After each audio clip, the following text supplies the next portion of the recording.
தான் பேசுகிறேன். இப்போ நம்ம வீட்டில் என்ன பண்ண போகிறோம் அப்படின்னாக்கா வாழைப்பூ வடை தாங்க போட போகிறோம். இதை ரெடி பண்ணது வந்து அம்மாங்க.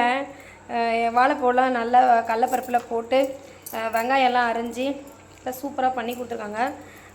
வாழைப்பூவையும் நல்லா ஆஞ்சி, ஏன்னா அதை க்ளீன் பண்ணுறதுன்னு பெரிய சங்கடமான ஒரு வேலையே. அதனால் அம்மா சூப்பராக எனக்கு பண்ணி கொடுத்துருக்காங்க. சரி, நம்ம அது எப்படி ரெடி பண்ணாங்கன்றதை நான் இன்னொரு நாள் உங்களுக்கு வீடியோ போட்டு காட்டுறேன். இப்போ வந்து நான் வாழைப்பூ வடையை போட்டு காட்டுறேன். வடையை பொறுத்த வரைக்கும் நம்ம வந்து எந்த அளவுக்கு நம்ம தட்டையாக தட்டிக்கிறோமோ அந்த அளவுக்கு வந்து வடை வந்து நல்லா வெந்து வரும்.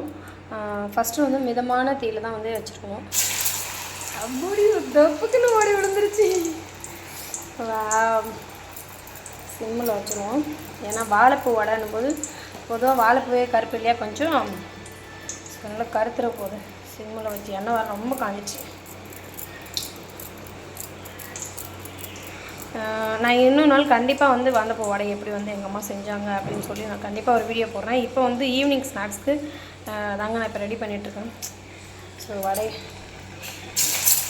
வடை என்ன ஒரு வேலை செஞ்சாலும் ஃபஸ்ட்டு ஒர்க் வந்து பிள்ளையார் வேலைன்னுவாங்க. ஸோ எவ்வளோ சடங்கு நம்ம போட்டோமோ அந்த அளவுக்கு வடை உடனடியாக கருத்துருச்சு. பட் இந்த வடை வந்து நல்லா கருக்காமல் இருக்குது. ஸோ இதை நான் வந்து தண்ணி வரப்பட்டுருக்கேன். காயத்ரி அம்மாவுக்கு வச்சு படைச்சி நான் எங்கள் வீட்டில் எல்லாேருக்கும் கொடுக்க போகிறேன்.